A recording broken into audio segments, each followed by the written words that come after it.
And it says the Hangout is live on air. Hello, everybody. Welcome to yet another episode of PSEC, Paradigm Shift in Educational Comedy. I'm here with Rich Tate, or General Tate, or whatever the heck you want to refer to him as. And mostly what a lot of people will notice with a lot of the discussions on the Google Hangout, it tends to be very oriented towards female empowerment because, well, basically, females bash the crap out of themselves like way too much. And plus, because, like me personally, most guys tend to have like this huge, like, societal ego thing going. So guys tend to kind of see each other as threats. That's why, like, when if you're talking like on an online forum or something, and talking about whether it's a programming project or whatever topic, it doesn't matter. Most of the people that you see butting in, wagging their proverbial dicks around, usually have literal dicks as well. Not saying that girls are perfect, not, being all like feminazi over here or anything, but just saying that girls usually aren't out to try to like compete with me. So that's why I tend to have more of a peace with them than most guys. Of course, the males I deal with are fewer than the females, but of course, there are guys that I know that don't have their head shoved firmly up their asses, such as Rich here. And needless to say, Rich had a good idea. Just to make it fair, so that, the ladies know we're trying to help them and not pick on them and not single them out, we're going to go into male insecurities today and, basically calling males on their own bullshit in general. Some things pertaining to women, other things not having nothing to do with women. But I figure if, us being guys here are going to be making videos with girls and calling, the female dichotomy on its shit, we have to be fair and we have to call the male dichotomy on its shit too. Because, not trying to, don't want to give the impression that we're all superior up here, like, oh yeah, we're guys, yeah, we're cool, we got no problems whatsoever, we totally got our heads straight. No, fuck all that. So Rich had a good idea with that. So I'm going to let him, begin the rant with that. But at the end of all of this, we have a special little surprise in regards to something very funny that illustrates this beautifully, that has happened within the last few weeks on the NASA headquarters Deviant Art group. And it's totally freaking hilarious. And I'm sure that, all parties involved will be watching this eventually. So, hello there. This is going to be really fun. So, but that's for last. That's going to be a little surprise. So, we're going to leave that to the end. But for now, Rich, take it away. Good evening, good morning, good afternoon, good brunch, wherever the heck you are in the world. This is Richard Hamilton of the NASA headquarters group, founder. And I'm just going to start off on male insecurities. Today has been kind of one of those days, for me personally, and I just figured it'd be important to bring it up, discuss it, talk about it with the world. We all, us guys, we've all had our own fair share of crap come across in our lives. We all get insecure over what society says and what society, labels for us, and I just figured I'd bring some of it into the light, But anyway, I just kind of want to start off with the insecurity between males and females and the way I kind of feel about it. Primarily, it comes right down to it. We see pretty girls, walking around, and I'm sure we've all seen that, seen some pretty girl walking through a restaurant, through on the street somewhere out in public, and we go, man, she's pretty, And we ask a bunch of questions, well, she's single, does she see me? Does she notice me? Is she paying attention, you know, and then we start doubting our abilities to be able to, you know, ask or walk up to them and say, you know, hey, you're very pretty, you know, you want to hang out sometime, even if you don't know them, or if you know them personally, we all do it. We doubt ourselves and we walk up to them, and you know, our minds start running a million miles an hour, and we think of everything but the right thing to say. We think of, you know, something really stupid, and we bash ourselves and go, ah, she's too pretty, she's way too out of my league, or, you know, oh, she's really smart and I'm dumb in comparison, or, you know, we just think of all these stupid little things, you know, that, or, you know, she's hanging out with a bunch of other dudes that you don't know, and, you know, they're been working out at the gym, and, you know, if you're not in the best of shape, you know, you may look at that and go, gee, would she want to hang out with me? I'm not as in good of shape as those other dudes, even though probably, and I'm not making any general specifics because not everybody is, you know, a complete.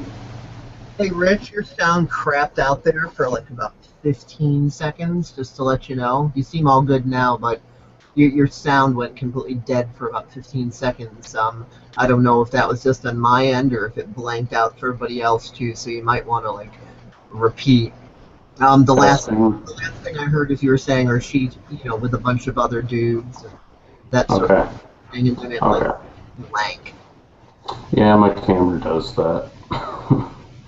Okay. Anyway, backtracking. You know, she's hanging out with a bunch of other guys, you know, in public or in a bar or wherever. And, you know, they're good looking guys like you know, they're potentially smart, you know, generally they're the kind of people that have got, you know, muscle mass like Hulk Hogan on their arms, and you kind of look at your arms if you don't work out, and you kind of look at them and you go, gee, well, she's hanging out with all those guys, you know.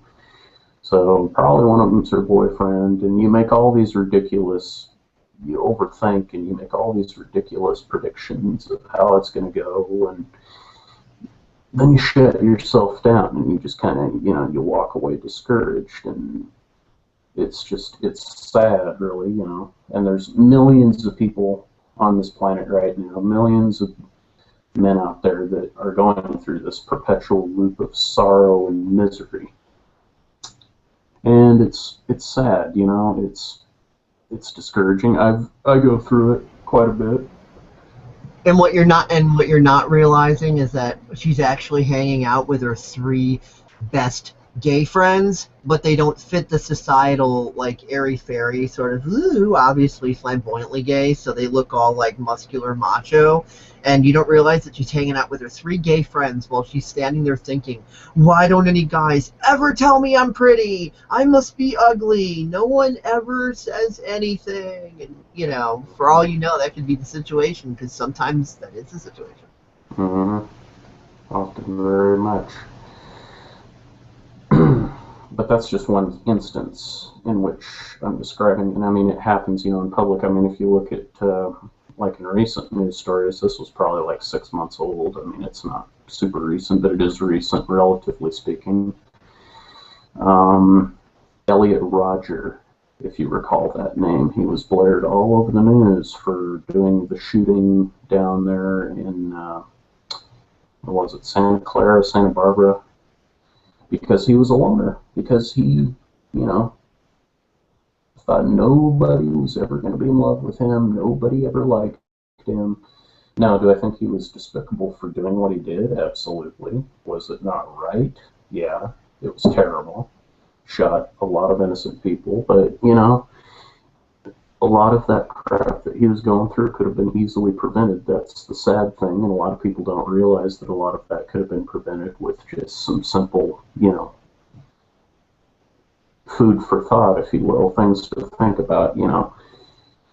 And it's just one public instance, you know. We guys, it's as much of it's almost kind of an undermining thing, you know. We think of women as being these fragile creatures, and you know, they're you know, we place them in a societal box, and guys are supposed to be these strong, you know, masculine GI Joes with no feelings, and we're supposed to just kind of tough through it. And, you know, if we get sad, well, we're just supposed to beat it with our fists until it can't stand anymore. Well, that isn't true. It never was. That's, you know, one of those societal paradigms that's been put in place that is just a complete full crock of shit that just doesn't even apply to any semblance of reality. Men are just as, you know, fragile and, you know, emotionally unstable at times as women are in terms of psyche, you know. And generally in the modern generation, what we refer to with, you know, social networking and everything else, that's kind of where men and women seem to interact anymore, especially for my generation. And it's kind of just almost more of a deceptive minefield. You know, you see this, you know, you see pictures of cute girls, you know, all the time. If you're friends with plenty of them on Facebook, you know what I mean. And you see them hanging out with their boyfriends. You see them hanging out with, you know, husband, wife, and, you know, sure, you're busy in your own life, but you look at that and you kind of, you question yourself, you doubt yourself, and you go, well, why are they so happy? Why are they, you know, why are they this? Why are they that? Why do they get to have that? Why don't I have that? Blah, blah, blah, blah, blah. And it's just this perpetual loop of suffering that just doesn't seem to end, you know. And I guess you could say I'm more vintage. I'm just more kind of talking right now because I've been kind of going through that a little bit today. Not bad, you know, but it happens. You know, we're all human. It's part of the human experience to go through those things. It's just kind of one of those trials and tribulations you work through, especially at the turbulent age of 19. It's just one of those things. It is what it is. You can't change it. You can't make it better. You can't make it worse. And, you know, I just want to clear the steam on that, you know. And if anybody else is going through the same exact bullshit out there, you know, it's okay, you know. It's not just me or you or anybody else, you know. It's a very common problem, and it's something that needs to be brought more into the light. You know, as a society, going back to the original point here, but as a society, we focus more on a left-right paradigm of it can only happen to this sex, or it can only happen to that sex, and we fail to realize that we are all in fact human. Just because we have different hardware doesn't necessarily mean that we're not susceptible to the same societal paradigms, but it affects us differently. Good point. There's a big one that I used to go through a lot, that I'm sure you sometimes go through, and that we always, especially guys, always like to think of it as like, oh, well, only females do this. Guys never. But guys and girls equally do the exact same thing. It's almost like psychologically projecting into a mirror. It's really crazy. And it goes like this. Basically, a girl has all these various insecurities and stuff about herself, and the guy's oblivious to the details of it. Now, the reason the girls aren't more forthcoming about these insecurities is because every time they attempt to be truthful about it and attempt to explain it and get guys to understand it, the guy's like, oh, you're being silly. You're just, you know, you're making stuff up. That's nonsense. You're just making up excuses to avoid telling me how you actually feel. And at the same time, the girl is saying that the guy isn't exactly being forthcoming with his feelings either, because we're taught to be all macho, like, you know, if we're not this badass, like, yeah, you know, that girls are gonna look at us like we're big frickin' losers, you know, like, you know, if we're not all macho and acting tough and hard and whatever. And, you know, there's a lot of guys that think that when a girl says, hey, knock it off, you're being a creeper, that it's actually some sort of a test or something.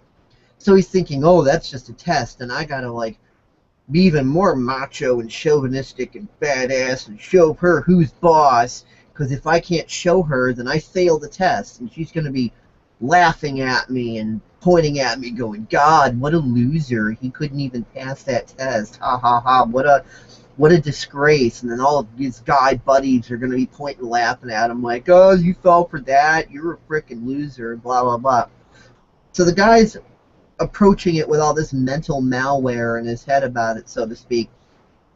So he doesn't realize that the girl is taking all the positive qualities about herself and shooting them down and seeing them as bad or creepy or wrong or whatever, because she's always getting rejected when she tries to be herself, right?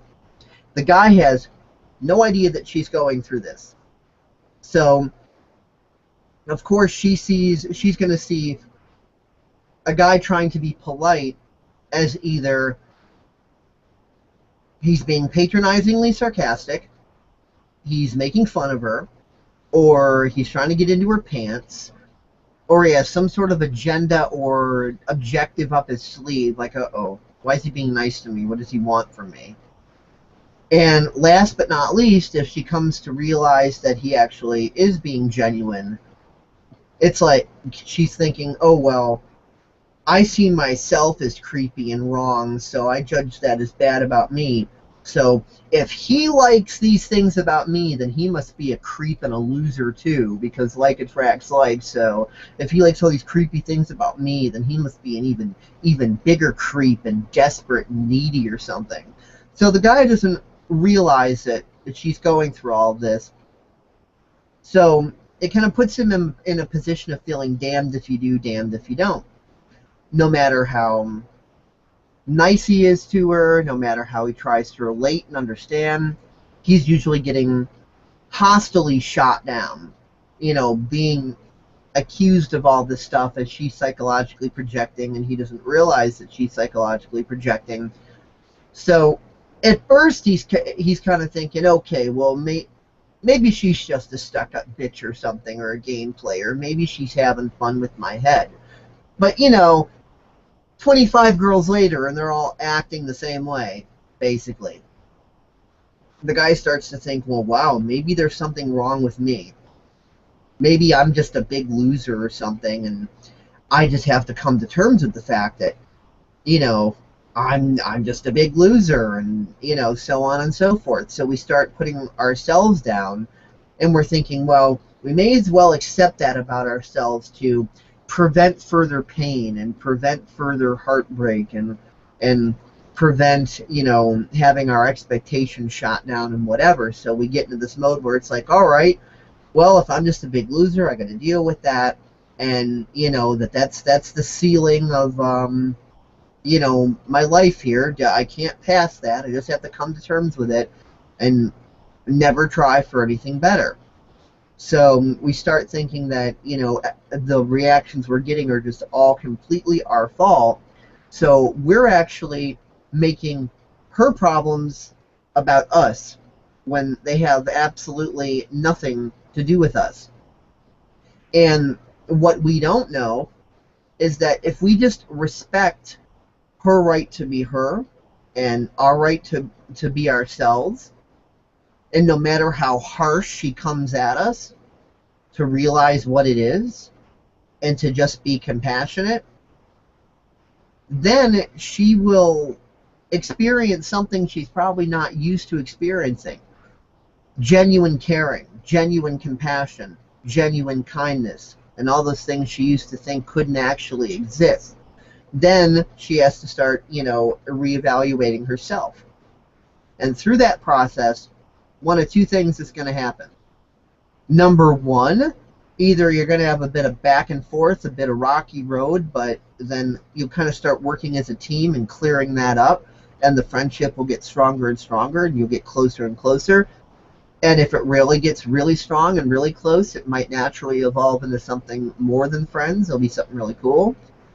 Or she just won't be able to handle the reality that's contradicting her belief systems, and she'll just keep clinging on to her belief systems, and that rubber band between the two aspects of contrast is just going to get so tight that it'll eventually snap, and she just won't have anything to do with you anymore.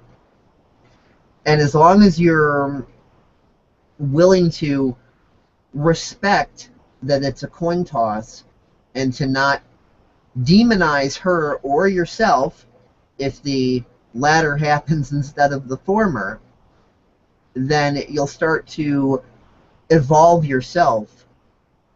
And when she sees that you didn't demonize her when she did that, that she kicked you to the curb, and you're not all like, oh, you fucking bitch, you're just a stupid bitch for doing that to me, blah, blah, blah.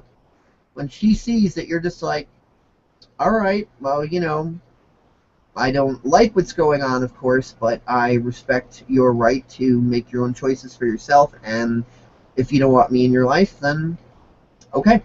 I care enough about you to let you go if that's really what you want to do. I'm not agreeing with the situation. I'm not approving of it. I don't like it, but I respect you enough that if that's what you want to do, I'm not going to fight it. And then after that, either she'll make a turnaround thinking about herself and then draw back to you, and it'll be a conversation about how you're both feeling, or she'll still kick you to the fucking curb because she's still too latched on her belief systems. But the real trick is respecting yourself and her enough to, to go through that and allow that natural flow of things. And you'll find that as you do this, your experiences with chicks is going to start to change. When drama and stupid stuff happens and there's that snapping and that drift, it won't be so hard of a hit.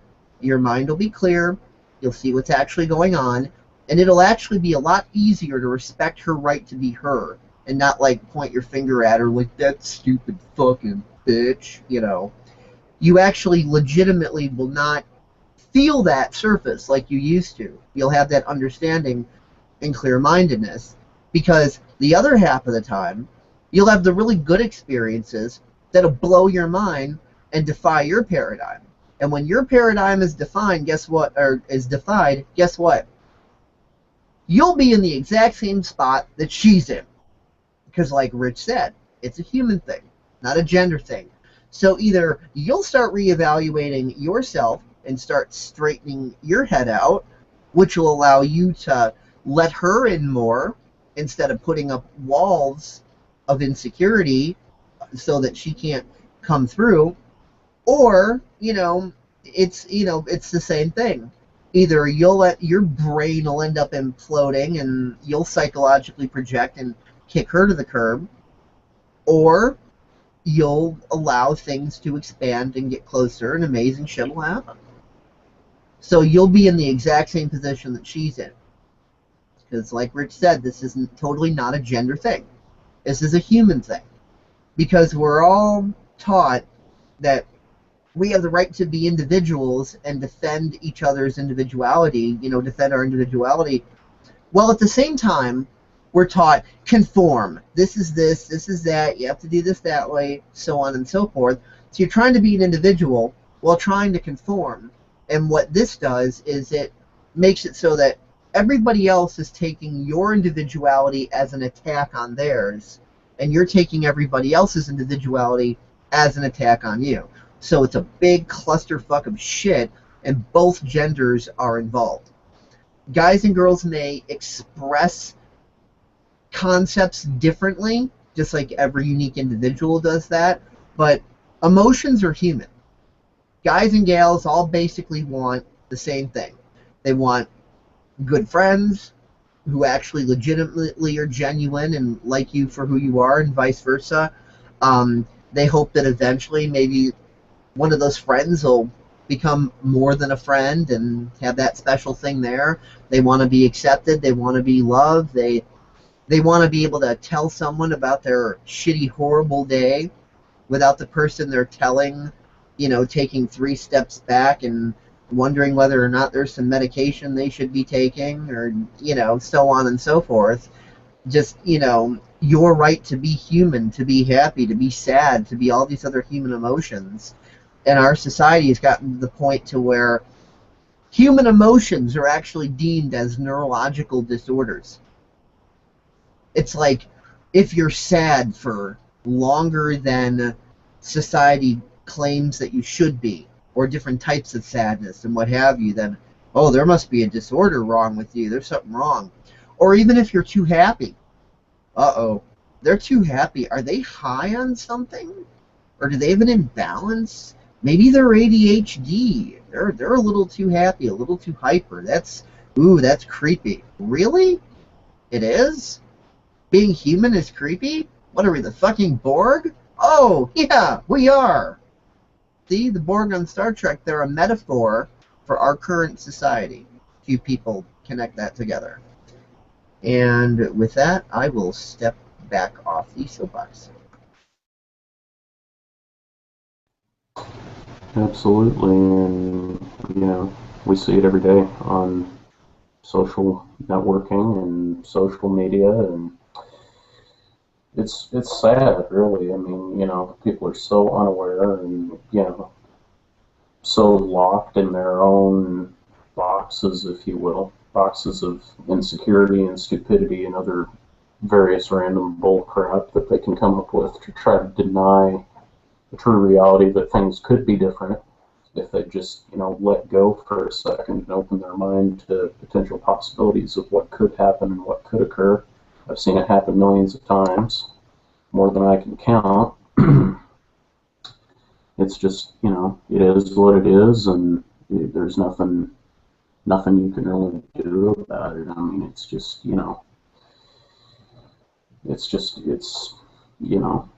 part of the human experience, and it's just something we all have to go through at this point, and I don't know if it'll ever end. I don't know if it'll be, something that the human race will work through, like everything else in society, if we'll figure out the truth and, turn all of that drama and suffering into something more constructive, and positive.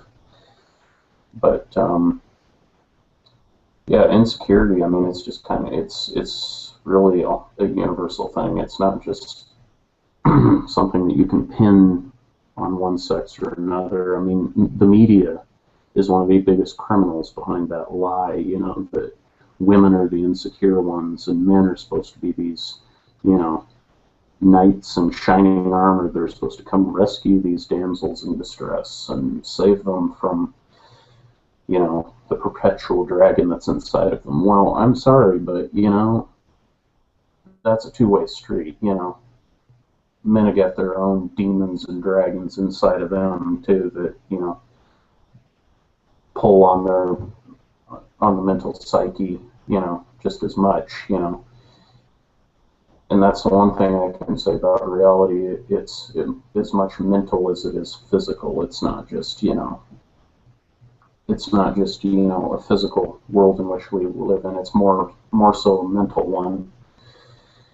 And some days are easier than others, but for me personally, today's been kind of one of those days of just kind of like, I see other happy people, that are together, and I'm just kind of wondering to myself, why not me?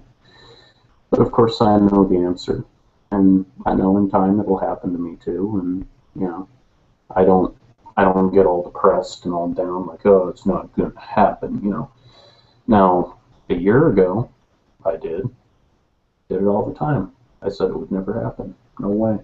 No chance in hell. And what does the quantum mirror throw at me? It throws at me a beautiful woman. I'm not going to say her name. I'm going to keep her private. But if she ever does eventually watch this, she knows that I'm talking about her. We're not together anymore, but for 10 months we were. And at first, it was just complete and utter disbelief. I couldn't believe it. Here's this pretty brunette girl, from Texas of all places, and here she is in front of me, Never thought it would happen. I said it wouldn't happen. I didn't realize it was the quantum mirror calling me on my crock of shit at that point, but I do now. And, you know, then, the relationship builds into something pretty nice and pretty good, and we kind of come out of the closet with each other, and we exchange our thoughts and our feelings, and we gain each other's trust, and we let our guards down, and then ensuing drama kicks in. Her personal life or her home life goes to shit, and I watched her deteriorate, and as a result, it's kind of a cascade flow. It's like a domino effect. You tip one domino over, all the dominoes start to fall. And it just perpetually got worse and worse and worse and worse. And then those conflicting ideas, as Dave so vibrantly put it, it's like a rubber band, tension stretches until snap. And in September of 2013, we broke up over a stupid thing. I was talking about, her sister on DA, and she got all butthurt at one of the comments, because I was making a compliment to her sister, saying that her sister was very beautiful, and, she took that the wrong way, and she tried to do some context twisting to try to formulate the idea that that means she's ugly, not wanted, and hated, and I didn't know how to deal with it then. I took it as, drama and, reacted in the wrong way, but, but of course I made up for it. I tried to. But of course she just, went off on her own path, clinging onto her ideals, and, she kicked me to the proverbial curb, if you will. But, it's taken me a few months. I've gotten over it. I figured out what it was. It doesn't bother me anymore. It hasn't bothered me for quite some time. I just look at it. It is what it is. And I bet there's plenty of people watching right now who've had very similar experiences, in life, We all go through those rough relationships. This one was a long distance one. But, it was as real as, any physical relationship. And that's another thing I want to, make clear, that just because it's electronic, doesn't mean it isn't real. Now, there are the cases, yes, where, you have catfishing and you have all of those other scams and scandals and other, bullshit that happens on the internet. Of course it happens, But of course, yet again, scams happen in real life just as much as they do, in the electronic world. Just because something happens over the internet doesn't necessarily mean that anybody has the right to say that, your relationship is fake or it's not legitimate, or, that's just a crock of shit in and of itself, I mean, who is it for anyone to say what is legitimate and isn't legitimate, But anyway, back to the point. And, it was a 10-month long relationship. It was a constructive relationship. Good memories, a lot of good things, a lot of close moments we had. We talked a lot on Skype, and, got to know each other, and we made plans to, turn the digital relationship into a more real and personal relationship. But it didn't happen, and, it is what it is. I'm not, it doesn't bother me. It doesn't cause me pain anymore. It did for a long time, but it doesn't now. I just look at it, it is what it is, I can't change it, and I just accept it for what it is, and I use it as a point of strength, and after that whole thing, it was a point of strength, It showed me qualities in myself, even when the relationship was going on, it opened my eyes to qualities that I had never known I had, It made me realize other perspectives and other sides of me that I had never seen before. And, it was a building experience. I don't know how much of a building experience it was for her, She might have so much mental malware, she might have not even realized the opportunity that was in front of her. She might have just collapsed inside and might still be in a proverbial drift right now, drifting through, this endless loop of suffering and misery. And, it was a building experience. I learned a lot of things about myself. You know, I learned that I had been asleep a lot of my life. That anything is possible, that nothing is written in stone. It's not like, oh, you're never gonna, you know. But anyway, it just is what it is, and I work my way through it, and you know. But anyway, I'm going to step off of my soapbox, and I don't know if Dave is still there, but you know, yeah. I'm still here. It's just easier to share the link to this hangout on Facebook, doing it on this computer over here, instead of using, yeah, well, you can see this here, this little micro keyboard and mouse combination, because I'm using my multimedia TV with the 42-inch screen here to host the hangout, and obviously for just sharing the link around and stuff and typing and getting things in as quick of a way as possible. This is not the best way, because this actually reduces one's speed of being able to do anything, whereas sitting down at a regular PC allows me to do that at a much faster rate. So I was just kind of putting the word out, for anybody who wants to watch this and whatever. And it looks like we do have some viewers. Welcome, whoever you are.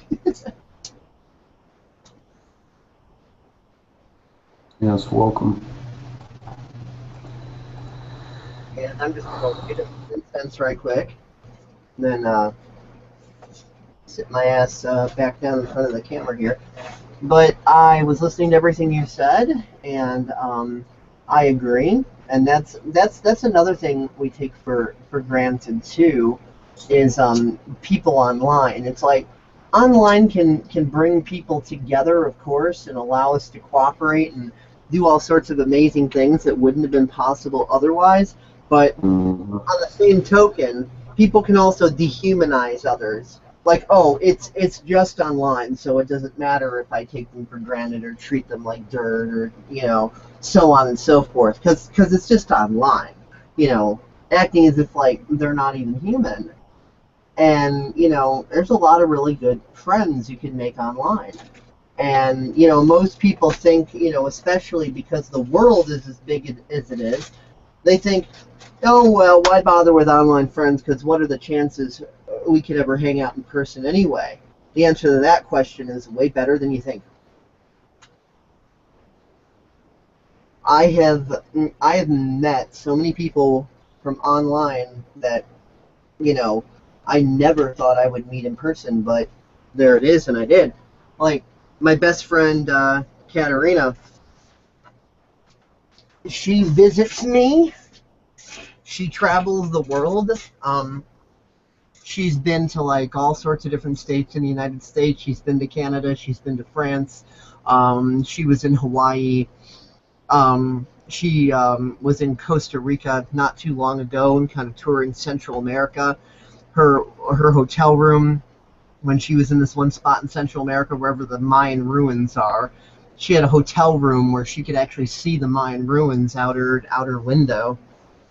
And she was just doing like this whole cool thing. And then she went. Right now she's in Pennsylvania seeing her husband's family, and then she's going to be going back to Portland, Oregon, to see her family, and then her and her husband are going to be going to Austin, Texas, to do some sort of business stuff there. I don't really know all the details about it or anything. She's been quite the busy bee, but we've talked a little bit here and there.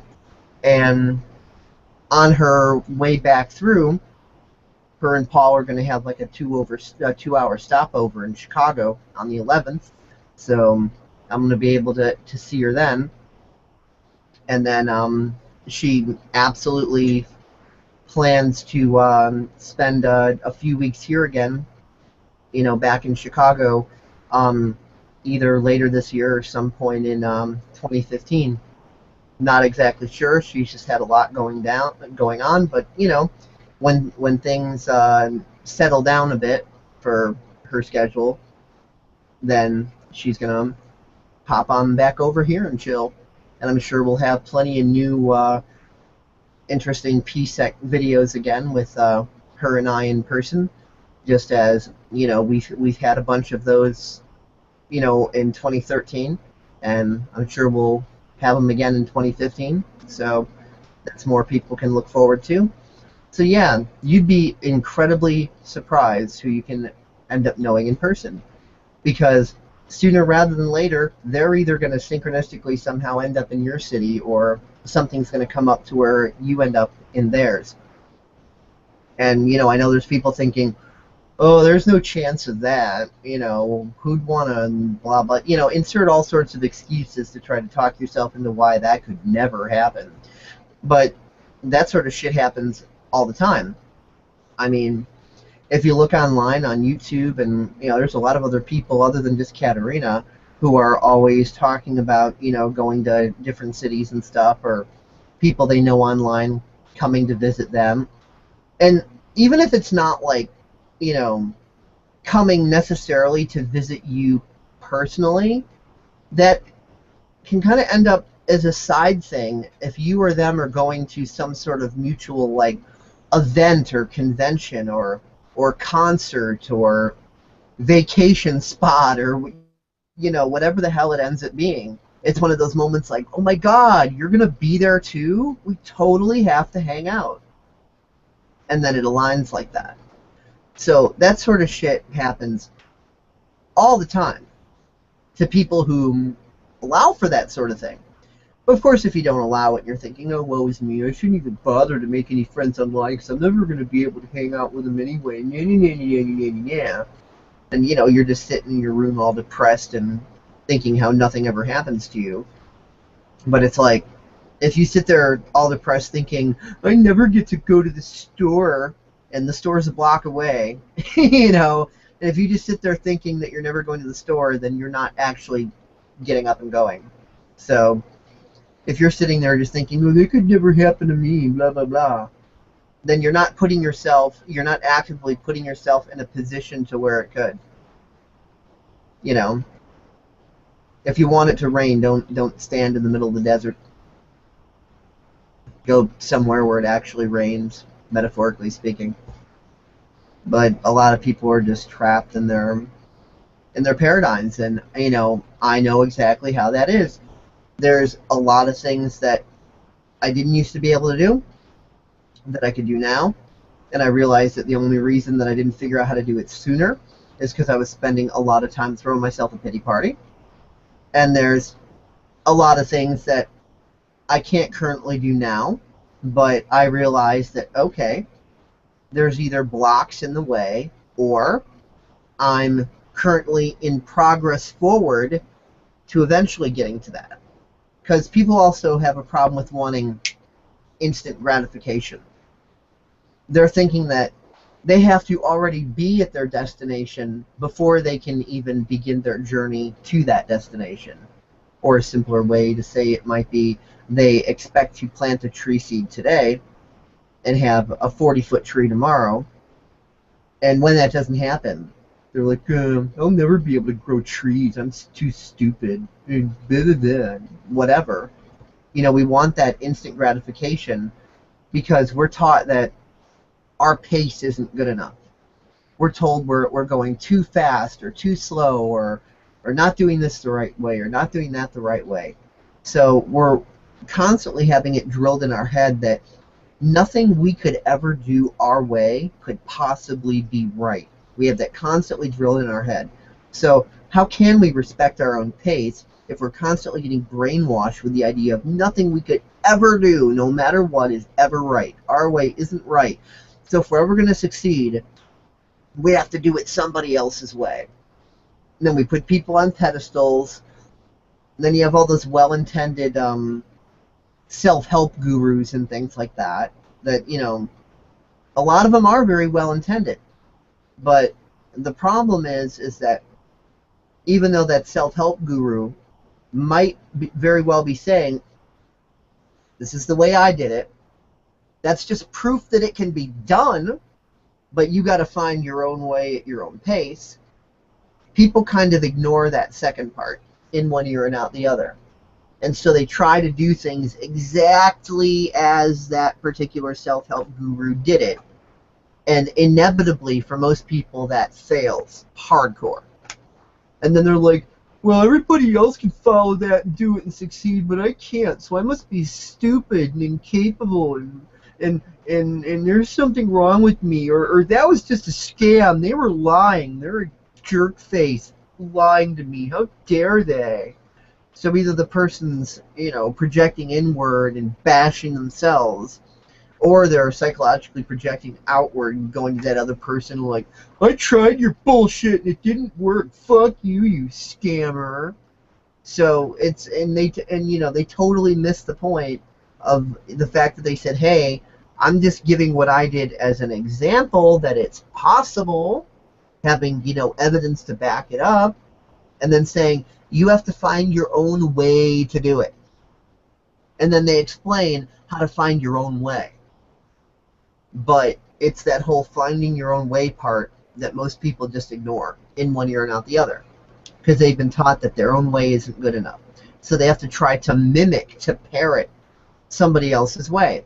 That's also why a lot of these wannabe scientists, people that slap the label of scientist on themselves and pretend they like science, when they will only look at the information that already matches their current paradigm, and they'll just ignore anything else because it's like, oh, that seems weird or unrealistic to me or whatever, so I'm just going to pretend that's not there. So they stay locked within their paradigms because they're on this ego trip that they have to be right. But the funny thing is the way they do that is they have certain archetypes that they're following. Oh, that guy with a PhD over there did it exactly this way and thinks exactly like this, so their view is the right view, and they are absolutely right because they have all this money and they have a PhD and they're friends with Stephen Hawking or whatever the fuck the situation is. So then it's like it just gets into like a massive intellectualism clusterfuck with some of these psychological projections. And that's one of the many outward ones that people do, because they're locked in these paradigms, and especially again the male egotism, and we're taught to be all macho. We're taught we have to know anything. We're taught we have to know everything in advance of even being able to learn it. And if we don't just know, and if we're not immediately right, then we're stupid and we're weak. We're taught that making mistakes is not a valid learning process. Even Einstein said, anyone who's never made a mistake has never tried anything new. Mistakes are part of the learning process. But guys are taught that if you make a mistake, you're weak. You can't make a mistake. You have to succeed, bam, right off the bat. And if you make any mistakes or have to do it on, take too many tries to do it, then you're just weak. You're just a loser. Picture the classic kids movie where the kid that, the little kid that hasn't really learned how to play baseball very well is up to bat and constantly missing the ball, and all of his teammates are like, we're going to lose because of you. You loser, it's your fault. You're bad at playing, so it's your fault we're losing. You're a stupid loser.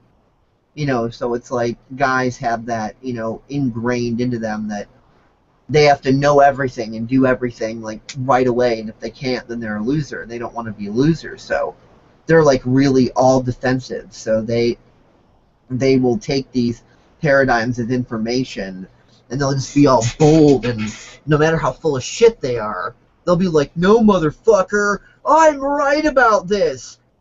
And it's like, instead of actually proving why they're right, they think that if they yell enough names at you loudly enough, that is evidence to their correctness. I see it in message forums all the time. Somebody says, well, blah, blah, blah, this and that. They're saying something that's totally not even making sense to physics. And somebody who actually knows the material politely comes up and says, well, what about this, this, and this? And the immediate reaction is, well, I'm not even going to talk to you. You're a stupid loser. And you must think you're not intelligent. And I agree. You know. And then they'll like block you, or they'll just like keep saying, I'm not even going to read what you're going to say because I already know that it's all crap because I'm intelligent. You're stupid.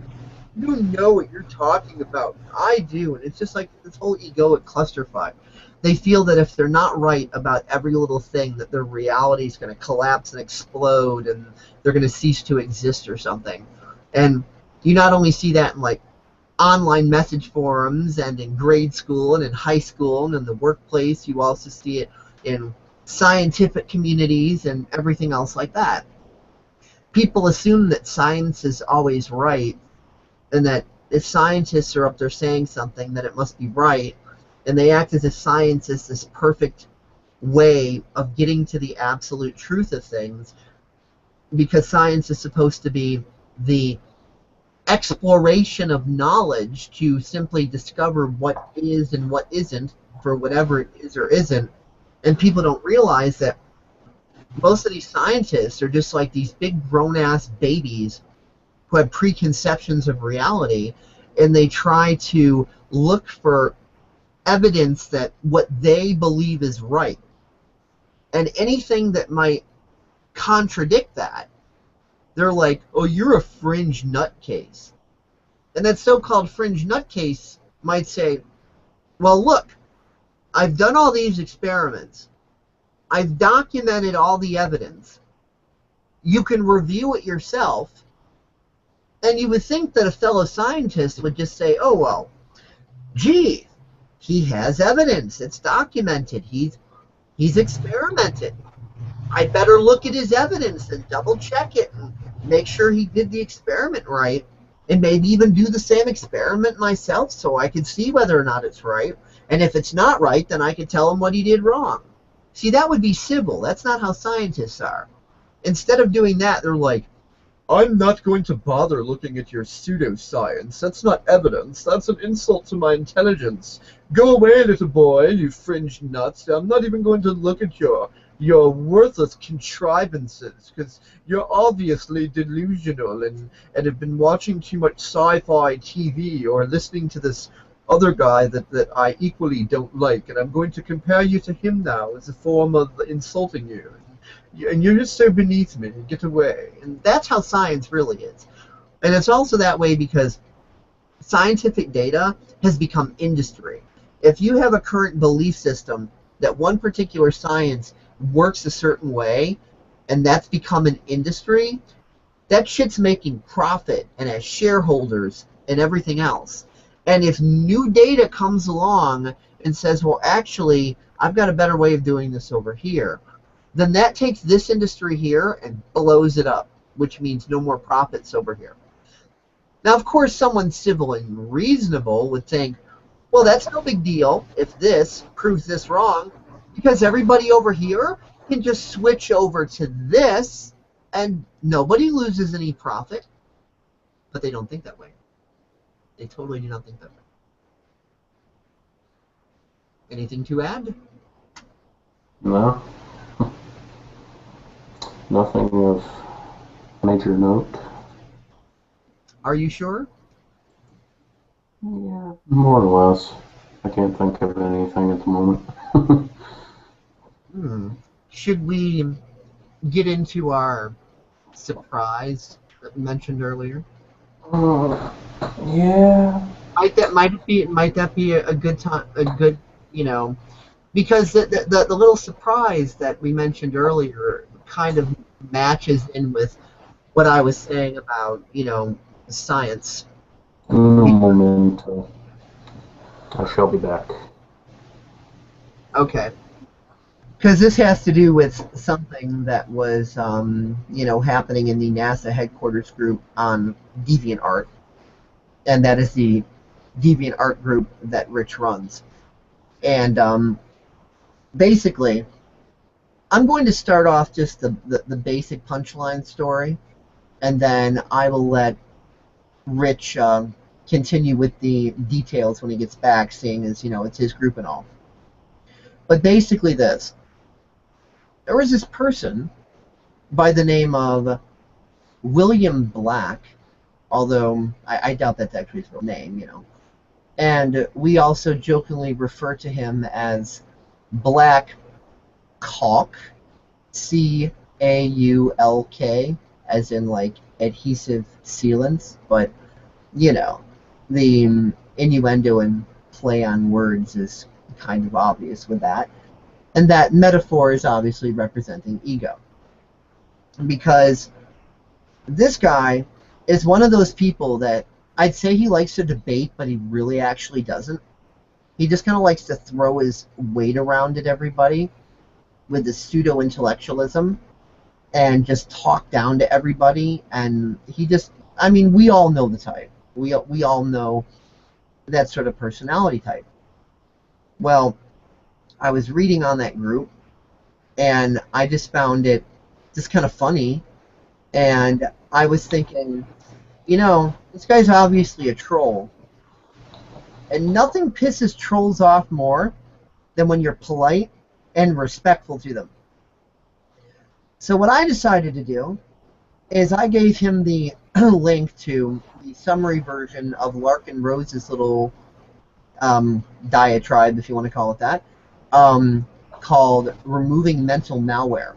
And it's really great. And Larkin Rose is very civil in that, very logical, very straightforward, makes a lot of good points. And what he goes into is basically about a lot of the type of stuff that we just explained, that people are looking to cling to belief systems and not really explore reality.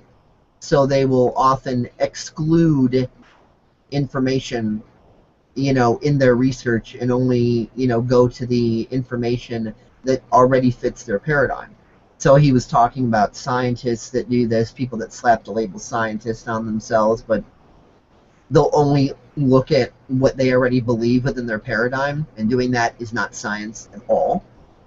And, people who blindly believe the mainstream news headlines and calls everybody else a delusional idiot. And on the other side of the coin, you've got the truthers that they believe what they believe, and they equally are not willing to look outside of their predetermined box. And when anybody says, hey, look over here, they're like, oh, you're just a sleeping sheep. You shut up, you sheep.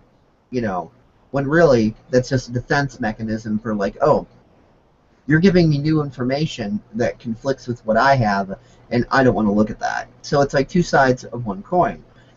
And Larkin Rose really outlines that perfectly. So all I did is I replied to Mr. Black's little I'm holier than thou rant that he was on. And I just said, hey, here is a link that, y'all might be interested in checking out. So I gave him the YouTube link. And that was it. And dude just blocks me right after, making a comment like, we can like read it verbatim in a moment here, but it was something like, oh, well, you seem to think you're unintelligent, and I agree with you, and something stupid like that. And then he blocks me, and I was laughing, and I thought it was so funny. And all I did was post, a screenshot of that and the fact that he blocked me. And then he did a DMCA takedown on that screenshot, claiming that I violated his copyright or whatever, infringement, blah, blah, blah, which is totally stupid. And then, because he didn't like what I did, not only did he make that false claim about me, which, who cares, he's just throwing a tantrum, he starts claiming that NASA headquarters is infringing on my artwork and trying to ruin me and blah, all this like nonsense, and we're like, what? So wait a minute. Now I'm personally responsible for like representing an entire group that's like not even my group. I mean, yeah, I'm an admin on there, but like me and 20 other people, it's like it was just totally ridiculous. And in a journal that I made called the Dichotomy of Overthinking, and that's in my DeviantArt journals, and I'll be sure to leave the link to that in the description section of this video. But besides going into that dichotomy in the last portion of the journal, I mention that particular situation just as an example, and of course I link to all the relevant conversational links, message threads, so on and so forth.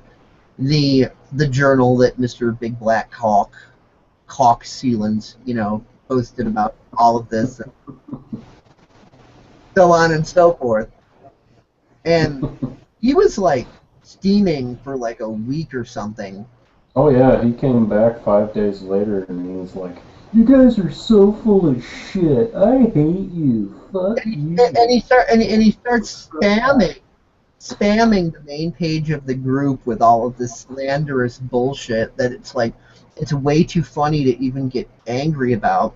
And then not even 48 hours later, he hides all of the comments, minus the ones that we hid because it was spam. He Yeah, hides because all the rest of them because he knows he's wrong. he was getting And then he proceeds to go into some of those journals and hide some of the comments he doesn't approve of, that he doesn't want to go on to say that he said. Everything that we called his crock of shit on for, he would context twist, turn around, and William Black is his name. If you want to look him up on DA, I suggest he would probably love the page views. I suggest faving his work because it's good work. I like it. I think it's cool. I blocked him. I don't care.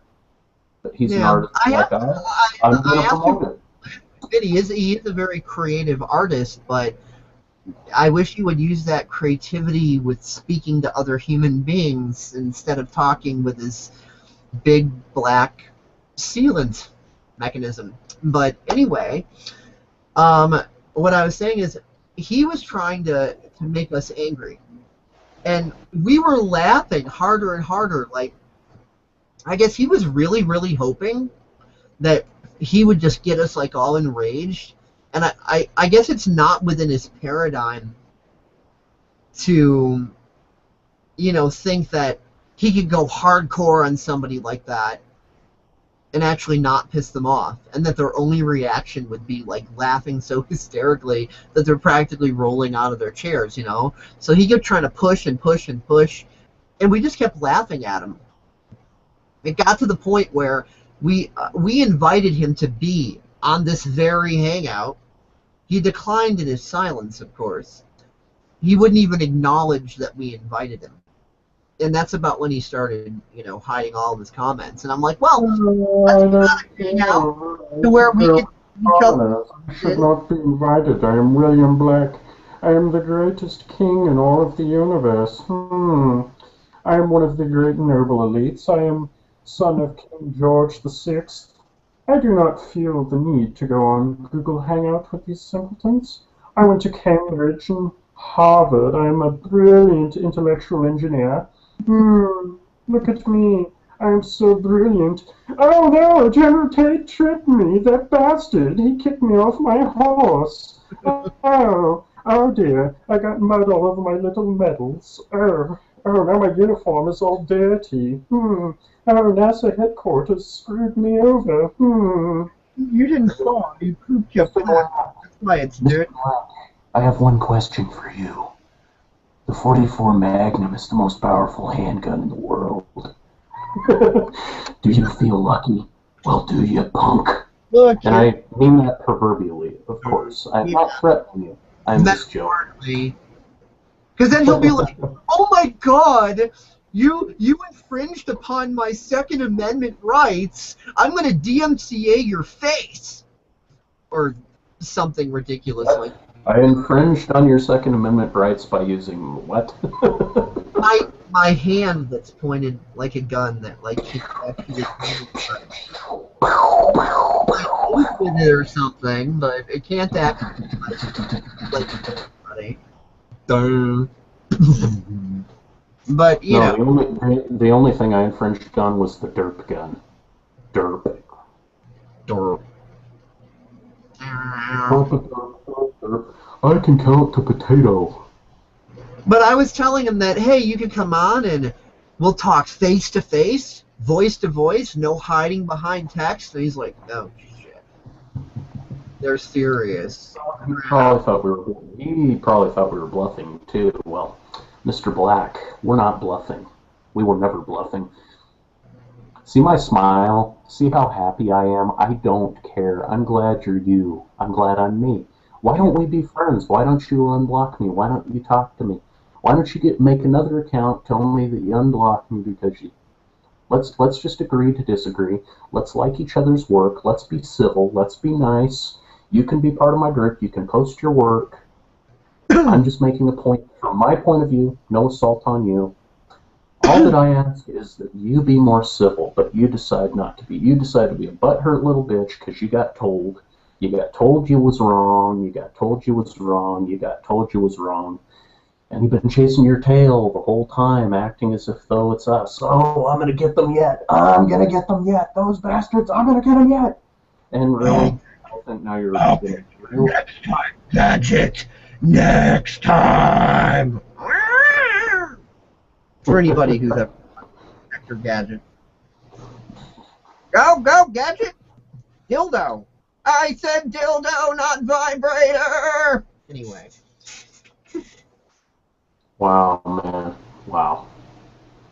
If you can envision the Picard facepalm, that, you know. But anyway, yeah, Black is an entertaining individual, entertaining human being. He tried to destroy my group. He tried to ruin my character. He tried to defile me in Paradigm, or Dave Kelso, as he will now know him from now on. All he did was make everybody laugh hysterically. All he did was make us laugh, and all he did was literally urinate all over himself. He tried to urinate on us, and he just couldn't aim quite right, and it just went up in the air, and it's like a walk in the park, you know? All he did was get you like diarrhea. 30 more members due to the entertainment factor. And people kept going to both you and me privately, laughing their asses off and going like, dude, what's up with the new comic relief you guys got going on in the group? And we're just laughing like, he's just all, butthurt because he can't agree to disagree. And they were just laughing and telling us what a pathetic loser he is and just laughing with us. And they're like, he actually thinks you're mad? He doesn't realize all this is funny? We're just like, no, man. He actually seems to think that he's pissing us off or something. And they're like, dude, be obvious. I am William Black. I am talking to Harvard Space Engineer colleagues on G+. And I will not provide links because I don't want you to see our conversation. Because I'm afraid. I'm afraid that Kissinger will rape me. Not to mention, disagreeing with him makes you mentally imbalanced. Anybody who agrees with them has a neurological disorder because if you do not agree with me and my holiness, you are mentally imbalanced because only a mentally balanced individual would agree with me and only a mentally unbalanced individual would disagree with me because I am King Poopy Pants and I have cork on my tip.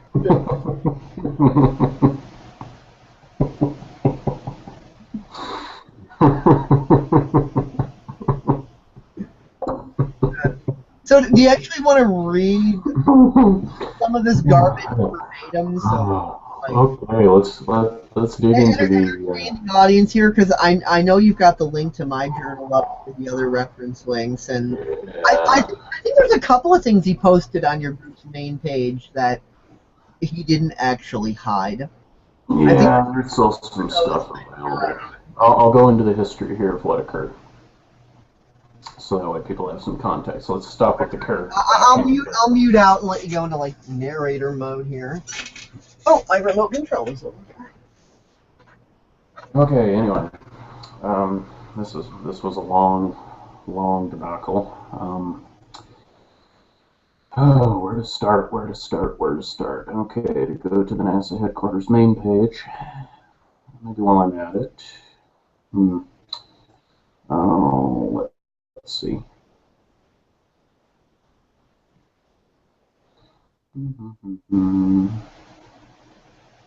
Okay.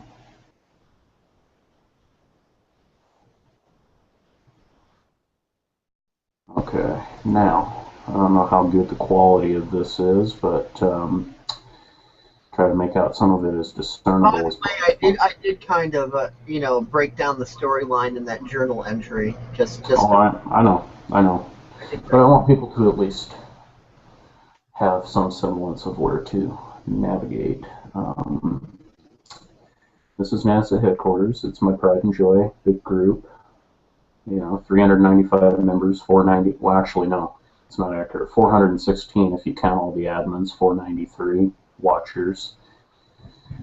It's a good sized group. It's a hub for where you can share aerospace, aviation, sci-fi. Oh, where is it? Let's go clear back to the beginning.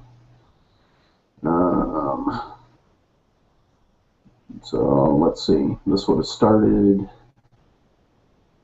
Man, I can't believe it was this long ago, but back in September Just 16th. just do me a favor and don't actually show a shot of his page or any of his images or whatever. Let people go directly to the link if they want to see it, but don't show his crap. We don't want him crying, so please don't show it. I'm just going to show it anyway to piss him off. Um, okay. Okay, here we are. NASA awards contracts to Boeing and SpaceX. If we just go down here, I give my perspective on, how all of the contracts are basically rigged, I mean, honestly, the only way anything gets done in Washington, D.C. is via bribery. Hey, Rich. Boeing. I mean, Hmm? I mean seriously, don't show it because you know how I you know. No, no, I about know. MCAs I as know. well. So Yeah, don't yeah. show Well, anything of his. I'll only show that little Just black just to be on the box. safe side, because I'll just show that. YouTube can get kind of censorship Nazi sometimes. So let's not take it there. No, I ain't gonna show his page. I was That's joking. what I'm saying. Don't show his. I'm showing the comments here. I'm showing Okay. the comments. As you can see on the screen, depending on how well the screen quality is. Okay, I basically stated that We can't see the screen anymore, at least. Or oh, now I can. Weird. It's like your screen went out, then it went on. That was weird. Okay, go ahead. it's probably because I'm scrolling. But anyway, basically what I said, it basically started out, with, well, unfortunately, that's what happens when you have a world elite who are hell bent on preventing man from doing what he was meant to do, explore. And I was basically stating that, the competition between SpaceX, Sierra Nevada Corporation, and Boeing is all just kind of a big cock wagging contest in terms of who gets the funding. It's safe to say with SpaceX, if you're in a space related thing, that it's 100% American made, but as with Boeing and, all of that stuff, it's relying on Russian-made rocket engines, which really doesn't take the dependence off of Russia, which is what they were hoping, which is what they're saying it will do, which it won't. That's kind of an oxymoron. Even though I don't have a problem with us using Russian-made stuff, because the only reason we're enemies with Russia right now is because the New World Order is playing the manipulation game and pinning both sides against the middle, and Putin realizes it, but unfortunately, a majority of the American public doesn't. And William Black is safe to say one of those people who just does not understand that the only way to get anything done in the world is through bribery. And he basically just goes on to see, I don't see any reason for your views, your views are dumb, there's no such thing as bribery, and I basically go on, he basically presents a bunch of history that I'm already aware of, tries to throw it in my face that I'm stupid, don't know what I'm talking about, et cetera, so on and so forth, presents the government reported Kool-Aid, all of that stuff. And I basically go on into my spiel of how I feel about it, and then he retorts back that I'm just a big dummy who doesn't know anything in a really long, proficient manner, of course. And he tries to use the definition of what aristocracy means, and I know what aristocracy means, and, he's trying to act as if I know literally next to nothing, and that's kind of how it all got started. And I respect his rights to view. I never censored. I never said that he was dumb. I never retorted saying that he's an asshole who just needs to go drop off the face of the earth. I never once said anything like that, and I won't, because none of it would be true if I did. He has his views. I have mine, and I just let it lay at that, In my group, I feel everybody should have the right to, share their viewpoints if they feel that they need to be shared. But, it's different, on the other hand, when you have some guy who thinks so highly of his own viewpoints that he thinks anybody else who thinks on the contrary or differently is, dumb or not worthy of note. That's kind of a Thomas Edison move. It's like, oh, nothing worthy of note. And I do follow-up stories on all of that. The Sierra Nevada challenging the NASA space taxi deal, and he comments on that. I never replied because it was his viewpoint. I knew where he was standing, and if I said anything, I knew he would just do more of the same retorting. And then only a month ago, just about a month ago now, a month ago by tomorrow, NASA issues stop work order on space contracts, and basically it's a news story about, what happened with basically Sierra Nevada Corporation basically protested NASA's decision, and NASA stopped it for a few days. And currently they're being processed through the Government Accountability Office, which is probably just a big giant word for saying, fuck off, we don't care, And anyway, and I did the updates on that, that it went ahead anyway, because NASA said that they had statutory authority and all that stuff, typical bureaucratic beat around the bush. And, I gave my perspective again, with the 100% US-made stuff, campaign funds, etc., Elon Musk, And he goes into the whole, because I had a feeling he would comment again. I knew he would go there. I knew he would say something, because he had said it on the last two journalists dealing with that, giving his view, like somehow my view of it skewed or not right or not correct, And then Paradigm fires the shot heard around the world. This is an unrelated side topic, but felt compelled to share. And the comment he replies with, "You have convinced me that you, in quotation marks, do not believe that you can know anything. I am inclined to agree." Underlined you cannot. And then we post the screenshot, and I reply, "It is better to have people wonder if you're a fool than to open your mouth and prove all those in question correct," because I called him on his crock shit that he's a know-it-all, acting like a know-it-all piece of crap, And I, further to say I admired his quest for knowledge, and I just said, it's better to look at the whole picture when dealing with topics than to claim bits and pieces of information that only back up your view, your paradigm. And, it kind of just went on from there, and, later on, and now a lot of the comments have been hidden because he knows he's wrong, because he knows what he said is wrong, because if he were so confident on his views, he wouldn't feel a reason to need to hide his comments. And basically, he went into a, belittle moment. And then he tries to retort, to me, saying, "I've not said you're stupid. I've merely cited specific facts," and yet again underline specific, only specific meaning things that back up my viewpoint, And he accuses us of making shit up, you know, government conspiracy, etc., you know, blah, blah, blah, blah, blah, you know. And acts if, yet again, as if he's correct on everything and we're just dumb and don't know anything, blah, blah, blah, blah, blah. Essentially, it's just a bunch of rhetorical, you know, BS that just continues to go on, and it just gets more and more entertaining to the point where he is spamming our page with just non-stop. You're stupid. You suck. You're gay. I hate you.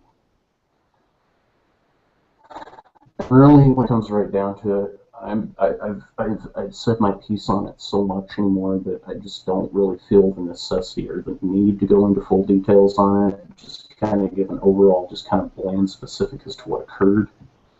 You know, I really don't. It's not something that I just feel I have to really go into detail with. If anybody wants to look at it for themselves, they can. The group is a completely public, open page. You know. Yeah. I'll make sure to post the necessary links in the description here. Your mic cut out again. Your mic is still acting up. Like I could barely hear you. I can barely hear you. Like you're audible, but barely. Like your mic is like totally like foobarring here.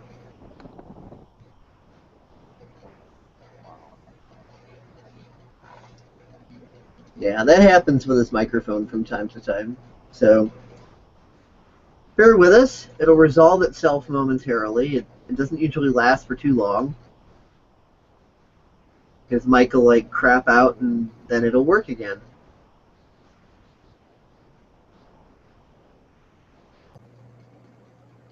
So he's exited and then he'll rejoin and hopefully that'll correct his microphone dysfunction there.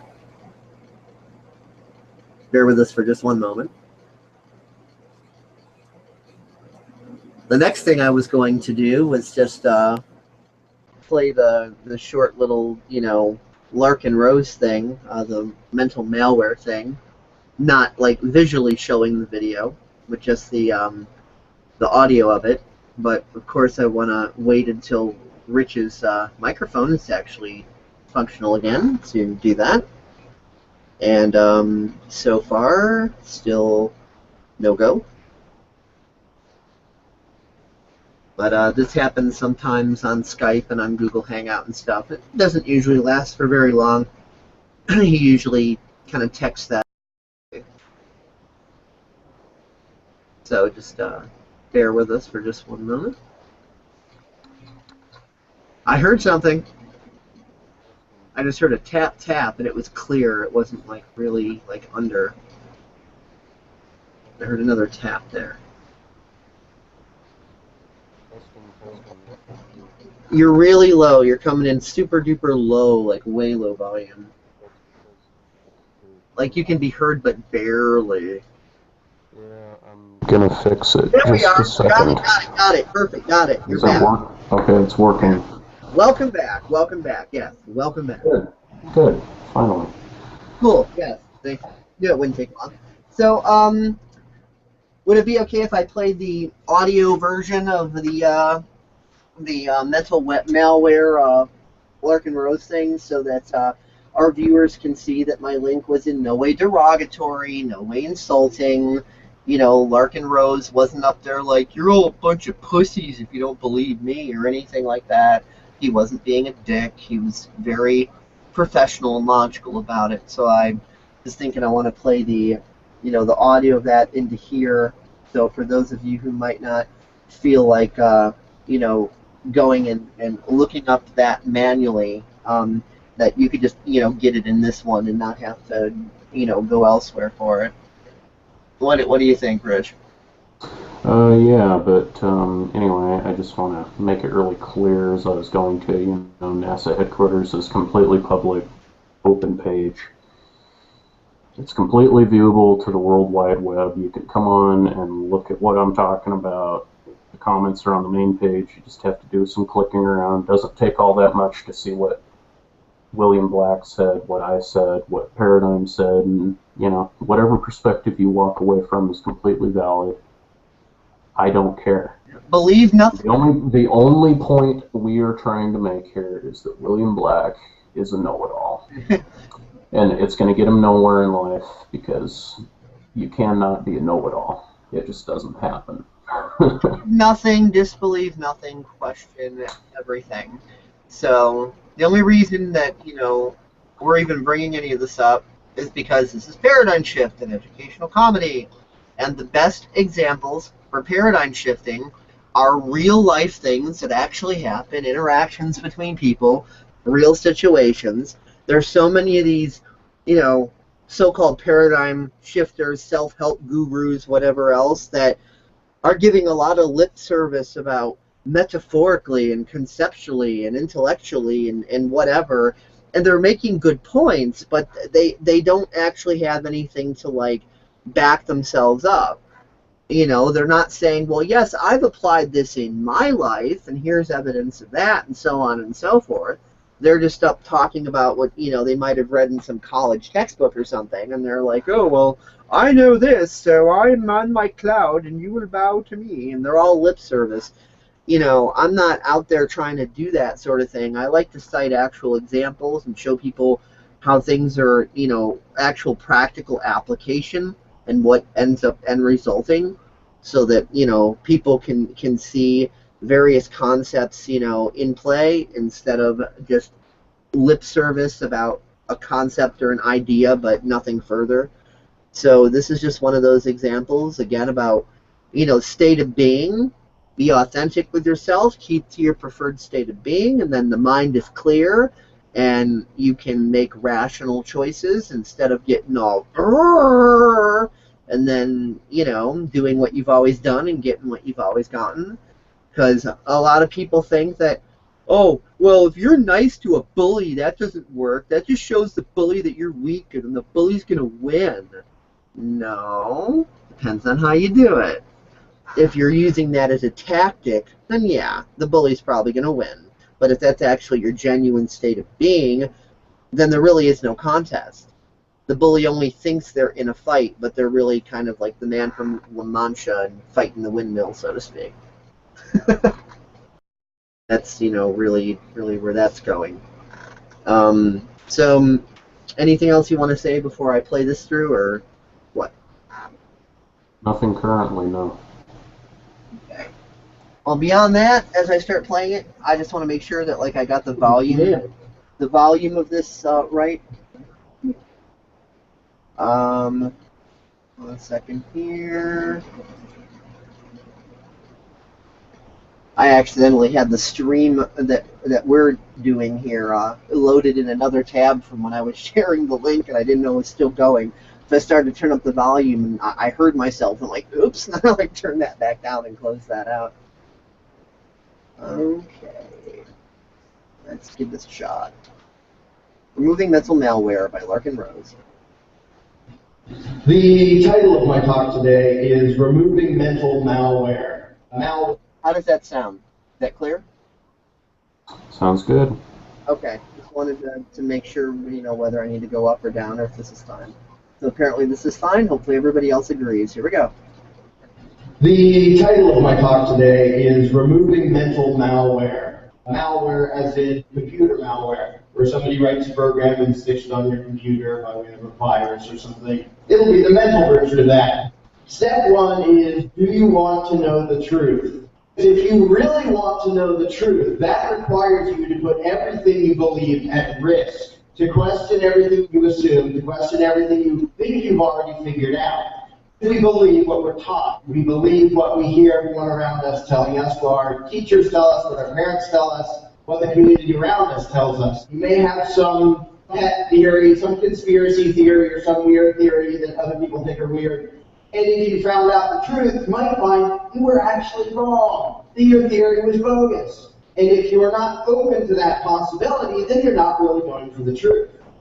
On the other hand, there may be somebody who says, well, I believe what the mainstream believes, and I believe what everyone around me believes, and I'm not going to consider anything that sounds unusual or weird. They don't want to know the truth either. wanting to know the truth requires risking what you already have and what you're already comfortable with, which is why most people don't want to know the truth. Assuming you actually want to know the truth, how do you get there? By using the scientific method, or the scientific process. I'm a huge fan of the scientific process. I think it's the only way to reach rational conclusions. However, I'm also a huge critic of a lot of people who stick the label scientist on themselves. The scientific process, in a nutshell, is you take in evidence, you take in data, and from it you try to extrapolate an explanation of reality, or pieces of reality. You try to get a worldview that actually matches the world outside of you. And sometimes you find out, whoops, well, that data made it look like this, and now this data makes it. And so you have to test your theories and sometimes throw them out. A lot of people who wear the label scientists and pretend they like science, what they do is take in a lot of evidence, look at the stuff that already fits what they already believe, and the other stuff, that's just weird, or we're going to pretend that didn't happen. So by the scientific process, I don't mean come to the results that are now usually labeled under science. I mean the actual scientific process of look at the world, take in all the evidence you can, and then try to figure out reality from that, even if the evidence is weird, disturbing, and goes against what you already want. Another problem that stops people from using the scientific process is when it starts to point at a conclusion that they don't like. They will often bail out. If you start to see a rational examination of the evidence pointing towards you were totally wrong about something, most people will bail out and run the other way because they're invested in what they already believe in. Now, this is especially true if it's something you believed in your whole life, you've worked on, maybe you've devoted your career to something, and somebody comes along and says, I want you to consider this, and rationally look at the evidence and find out that your entire career was based on a gigantic lie. There is a huge motivation to not look at that, to not use the scientific process. That's what each one of us has to look out for inside our own heads. Are there any walls we put up because we think, I don't really like where that evidence and logic is leading me, I'm just going to kind of stick a wall there and pretend I didn't see that. That's the comfortable, easy thing. There are lots of conclusions people don't want to reach. There are lots and lots of conspiracy theories, and when people say conspiracy theory, they're usually bashing it, and what they usually mean is, I don't want to consider the possibility that the explanation for this event that happened is something that's really going to creep me out. So I'm going to call it a conspiracy theory. That is not scientific and that is not rational. When you have things happen like what happened in Boston in 9/11, I don't even bother telling people what I think very often or arguing the evidence. I just go to people and say, did you look at this evidence? Did you approach this wanting to know what happened? Or did you approach this determined that this will be the conclusion you reach no matter what? And that's most people, because most people don't want to know the truth. And the only people who ever move it forward are the ones who say, yeah, I want to know the whole truth. It might be unpleasant, and it might totally mess up my view of the world. It might mess up my life and everything else, but yeah, truth's got to come first. Assuming we want to know the truth, and assuming we know the scientific process, why do we come to so many different conclusions? What messes things up for us? Checking for warped perceptions. The primary problem in the world is not greed, and it is not hatred, and it is not malice. It's the fact that people's perception of reality is hugely twisted by things they're taught, by things they hear all around them, their upbringing. I think it's pretty self-evident that if you have one huge group of people who means well and wants truth and justice to prevail and sees reality as it is, and another huge group of people who wants truth and justice to prevail, and they see reality as it is, they probably wouldn't be trying to murder each other. Which means the underlying problem in every war is not the hatred, even though there's obvious surface animosity while they're trying to kill each other. It's warping of perceptions. At least one side, and I would say both sides every time, their perceptions have been warped such that they think trying to kill that other guy is necessary for humanity, and the guy over there thinks trying to kill that is necessary for humanity. And if the one side or both sides whose perceptions were mangled could fix their own perceptions, the war stops. Because they suddenly realize, okay, you think you're the good guy, and I think I'm the good guy. If we both understand reality, we'll probably stop killing each other. The problem is, this is something I refer to as mental lenses, things that are inside our head that warp the way we see the world. Everybody thinks he sees the world as it is. It's impossible not to. You think you see reality, you think you have a pretty good grip on reality. There may be things you say, well, I don't know about this and I don't know about that, but I have a general grasp on what's going on. Nobody thinks his own perception is messed up. Now, everybody can point to all sorts of other people. And pointing out that somebody else is delusional doesn't make them not delusional, even if they are. The only thing that moves humanity forward is if somebody dares to look inside their own head and say, are there things that are messing up my perception of reality and making me do stupid stuff? Because the only one you can actually change is yourself. Unfortunately, most people would much rather shoot at other people than say, maybe my belief system is based on some bogus ideas. So for the past 10,000 years or whatever, we've just been killing each other because I'd rather kill you than think about my own paradigm. Not a good situation, but it is changing with events like this. Why would our perceptions be warped? When I talk about mental malware, I mean stuff that was put there intentionally to mess you up. Most of what we believe is passed on to us from our parents, our teachers, our friends, people around us, our society as a whole, the media, all the things we're exposed to. I do not believe that everybody out there telling a lie is trying to tell a lie. I believe the vast majority are just passing on lies that they were taught because they don't know any better. When parents teach their children stupid things that they learned, they're not thinking, ha ha, I'm going to get my kid for this one. They think they're saying reality to the next generation.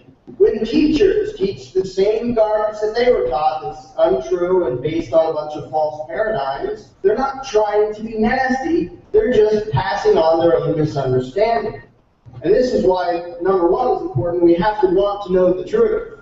Because if someone who cares about you and loves you is telling you this and they sound so sure of themselves, the hardest thing in the world is to think, well, you know, maybe you're totally wrong, Mom and Dad. You know, I know you mean well. I don't think you're trying to take me out, but I think you and everyone around me might be totally wrong about this.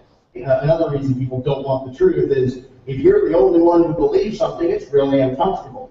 I suspect people in this crowd know that a lot more than the general public. Not being in the majority is an uncomfortable place to be, which tends to push us into a majority that all can feel confident that together they believe their own destructive things. For the purpose of this talk, what matters is getting it out of your head. Those of you who know about the Prussian indoctrination system and like John Taylor Gatto's work, you can very much see the openly admitted intentional design of programming people to be easily controlled and unthinking machines. It doesn't even matter if you got these warped perceptions by way of misinformed but benevolent sources or actual psychos trying to control you. Because either way, if they're stuck in your head and messing with your perception, then they need to be fixed. The primary example of malware that I talk about is the malware revolving around concepts of government and law and politics and authority and crime and all the terminology and all the thought processes that tentacles come out from the belief in authority. It's really easy to point to some bad guy, to point to some tyrant, to point to some regime and say, that's the problem, they're scary, they're bad, let's go do something about them. The main problem isn't the bad guys. The bad guys will keep being bad guys. The main problem is the power they get from the warping of the perceptions of their victims. And if you fix the perception of their victims, the control freaks don't have any power anymore.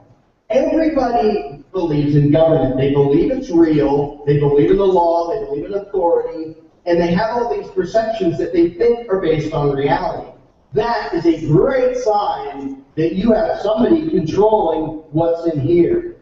But if you're convinced that it's law and it's government and it's authority, literally people feel profound moral guilt at doing something that doesn't hurt anybody but disobeys the group of people who claim to be government, who claim to have the right to rule. I love the term law-abiding taxpayer because it's people proudly displaying their malware for all the world to see. I am proud that I give my money to a bunch of crooks and I do whatever they tell me. Law-abiding taxpayer. That is all it means. Lots and lots of history is good people who are taught to believe the lie of authority, either just spectating and doing nothing, or actively helping to dominate, oppress, or even kill their fellow man because authority told them to. And that's what I mean by the fact that the problem is not the psychos. There's only one reason we know the name Adolf Hitler, and it wasn't because of Adolf Hitler. It was because lots of people in Germany believed in the thing called authority. And so if the guy is in a certain position and has a certain job description, and he tells you to do something, well, you do it. You follow orders. You enforce the law. If they didn't believe that, what could one goofball with a stupid mustache possibly have done on his own? Same thing everywhere. Red China, Soviet Union, you go anywhere you want. The mass oppression was not because all the individuals doing it thought, today I just want to go hurt somebody. It's because they were raised with the malware of authoritarianism and government and law and all these concepts that go together, so they really feel guilty about doing what they know is right. But Stanley Milgram did experiments which totally show that this applies to Americans as much as anybody else. We know what is right and wrong, and we will do the wrong thing if a perceived authority tells us to. That's the horrendous punchline. And I highly suggest everybody go check out this. It should be required. People should be forced to read that book. Stanley Milgram's book is called Obedience to Authority, and it goes all through his experiments, which is really creepy, but it's an outstanding expose on mental malware and the destruction it leads to, making good people do really nasty, evil stuff. Even inside the freedom movement, because the malware is so lodged in most people's heads, even the vast majority of people say, I want freedom, they don't recognize their own malware. They don't even check for it. Because they think, the problem's in Washington, D.C. Those guys are bad guys. And yeah, they are bad guys, but they're not the problem. And we have to go do something to them. And whenever that's the focus, you lose, because you miss the underlying problem of the world. The entire idea that we have to do something to the ruling class, whether we have to vote in people who will sit around and go petition them, we have to go have a protest, we have to have a revolution, there is nothing you can do to the control freaks who pretend to be government that will fix reality. As long as that malware is in their heads, it doesn't matter what you do to the current ruling class. Elections and petitions, even revolutions, they're pointless because that isn't the problem. If the problem is inside your head, shooting somebody in Washington isn't going to fix it. But if you imagine a world in which the malware is gone, and tomorrow 300 million people wake up and say, I don't really feel a need to give a bunch of my money to them. In fact, I don't feel a need to use their crummy currency that keeps going down in value. I don't feel the moral obligation to obey their arbitrary, stupid commands, and I definitely don't want to fuel their war machine and their police state. So, yeah. Now, if one person does that, out come the jackboots and he gets stomped and killed and thrown in the cage. If 300 million do it, we're done. The end. As long as you're focused on doing something to the rulers, nothing fixes because they're not the problem. And all of their power comes from the malware in our heads, our perceptions that they have the right to do this, that their commands are law, that when they say give me money, it is robbery, it's taxation. These ideas in the heads of the victims are the problem. But what it comes down to is when people understand the malware, it goes away. Don't be scared of chaos and anarchy. Be scared of the guy who says, put me in charge, and I will fix the world. He is not your master. You are your master. And there we go.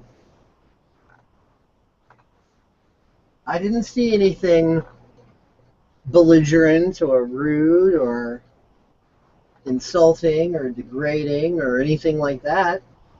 I felt he was being completely, perfectly logical and calm and rational. What do you think? Yeah. To me, it's just him stating his view and stating the mere truth of the situation, you know? it just is what it is, you know. In fact, he's not pointing fingers, he's doing the opposite. He's saying pointing fingers is a part of the malware. So it, Mm-hmm. my video couldn't even be used to point a finger at Mr. William Black because it's totally the opposite context.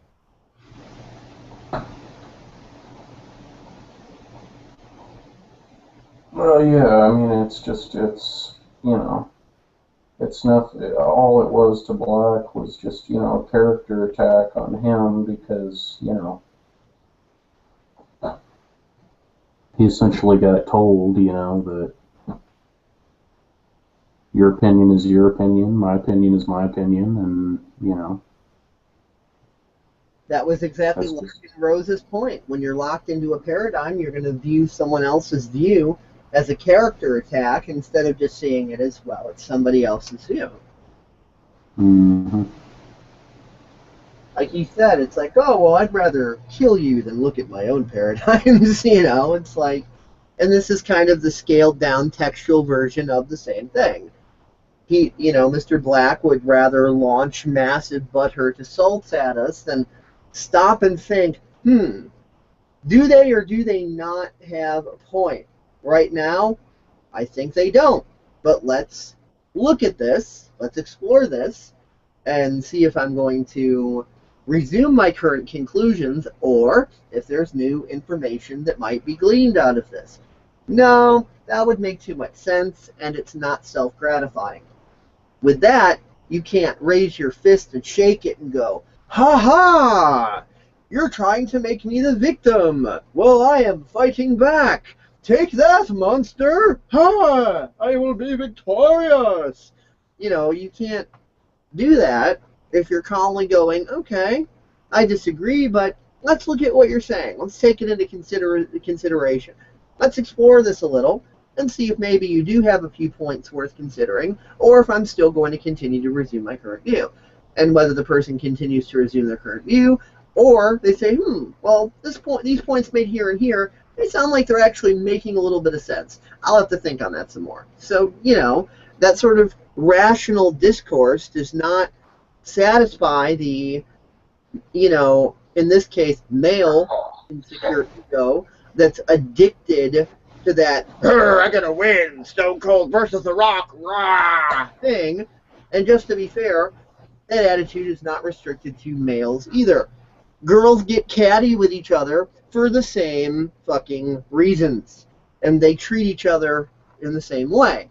And then when you have females that, you know, have that attitude and they get into quote-unquote professionalism and intellectualism, then they just treat everybody that way. Such as, oh, there's one person that comes to mind that is in your family. I don't know if I have permission to speak of that. Well, I want to save that one for another potential topic. Like but I'll just say that there's somebody with a psychology degree who works in a super professional atmosphere, and because they wrote a thesis on disorder, bipolar. yeah, they think Bipolar. they are God's gift to the field, and they're not realizing that the reason they wrote such an excellent and accurate thesis on bipolar is because it takes one to know one.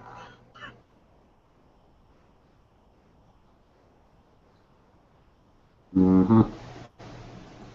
And I know you always felt victimized by this person. Then you shifted your own paradigm and saw that it didn't take much more than 2 sentences to have this individual flail around. Not even a sentence, 2 words.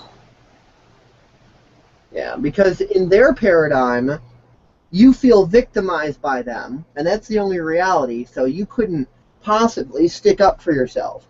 And even though you stuck up for yourself very civilly and briefly and, you know, were very calm about it, that still defies their belief systems about reality. So they're like Luke Skywalker, no, that's not true, that's impossible. So they literally started to snap on you and everybody else that was around you, and everyone's looking at them like, damn, what's up with that person? Whoa.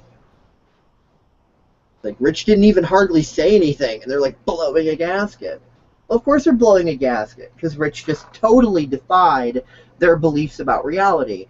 And their belief about reality is that Rich is this stupid little 19-year-old that I've known all my life since he's a stupid little kid, and he's stupid, and doesn't know anything about nothing. And now all of a sudden, you act in such a way that totally blows all that out of the water. And they're like, no, my reality is shattered. Ah, I'm melting.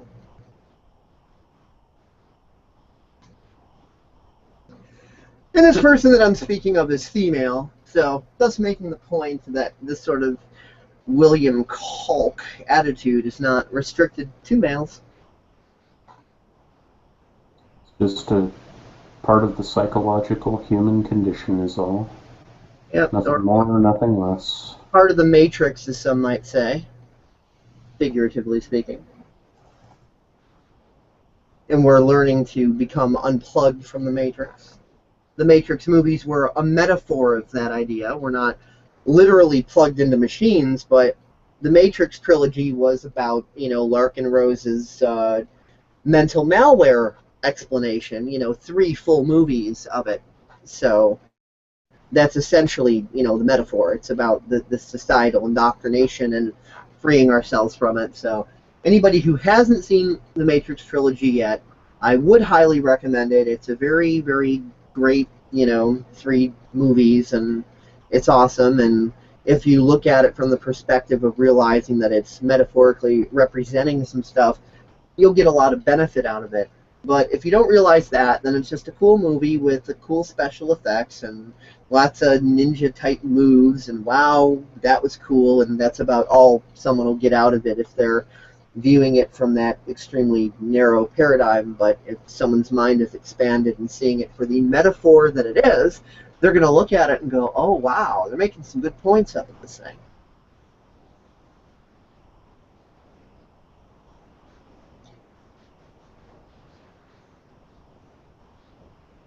Yeah, anything else you would like to add to this? No, nothing of real particular note right now. I'd just literally call it just a good discussion that's kind of been closed. We've said all that we've needed to really say on the subject matter when it comes to this specific topic. And as far as anybody watching this, and in regards to William Black, even if you agree with us, don't go walking up to William and being a cock yourself. Add him to your watch, and fave his art, and be nice to him. I'm not suggesting anybody be all mean and nasty. We weren't mean and nasty with him. We're not advocating anybody else be either. I mean, yeah, the situation's amusing, but if hey, whatever you want to do, but I'm not advocating anybody, come up and, be all bitchy with the guy. I'm not condoning anybody give him attitude. Add him to watch, fave his art, comment on it, be nice to the guy, and, like Jesus said, treat others as you would want to be treated, not as they might treat you. Exactly, yeah. I would honestly enjoy if he would just, lighten up, post his stuff in my group. That's what it's there for, His perspective is welcome, even though I may not agree with it or like it, That's fine. He's completely within his right to hold his views as I am to hold mine. And even when he submitted that journal going on the tirade about both of us. Oh, yes, I almost forgot. Yeah, the journal. Yeah, you allowed it to be submitted to your group. You weren't like, oh my god, it's talking negative about us, I'm not going to let that in my group. You're like, okay, you approved it because, you're not going to censor him just because you disagree and whatever. You let it through, and, everybody's got their right to their take on things, and, whatever, it's fine. Mm-hmm. But his ultimate goal was to turn my group into basically take all my hard work, shove it down my throat, and tell me to, suck on his big black proverbial dick, and essentially what he ended up doing was doing autofellatio because I was never at his waist to begin with, because I wasn't going to waste my time.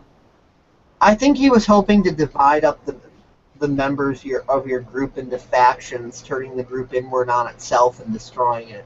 That's essentially, yeah, that's what he wanted to do. And it didn't happen. It wasn't Nope. happening. It won't happen. Nope. And this is why.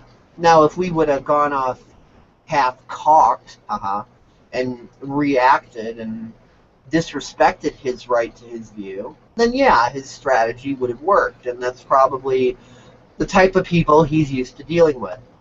I'm sure he's used to dealing with people that are stupider than he is and that are hostile, and that, he's used to these, fuck you, blah, blah, blah, sort of dramatic reactions. I'm sure he probably is used to that. That's probably the only real reality from his paradigm. So from his view, he's thinking, okay, well, all humans are like that, and therefore, if I light the match on this kerosene, then logic dictates the kerosene will burn. And he lights the match on the water that he thinks is kerosene, and nothing happens, but he still thinks it's kerosene, and he doesn't realize it's water. So he kept trying to light it, and it kept going out, going out. He's like, why isn't it working? Because the whole rest of the world doesn't work according to the way he views reality as being. And I'm not faulting Mr. Black with that statement. We are all brought up to think that way, that our view of reality is just how reality is, and it's the only view. We're taught that there's only one view, that everybody is just taught, and that view is the view, and everybody else sees reality the same. But reality is viewed in 7 billion uniquely different ways by 7 billion people, all with their own opinions, and some of them will agree with others of them more than others. You'll have similarities and differences, but despite any of those, it's still 7 billion unique individuals having their unique individual take on things, regardless of who may or may not agree on what. And that's what people don't understand. They think there's one universal view that everybody views reality through, that, you're taught something in school, and that's the view, and everybody views it from that, and, because that's literally what we're taught, and it's bullshit.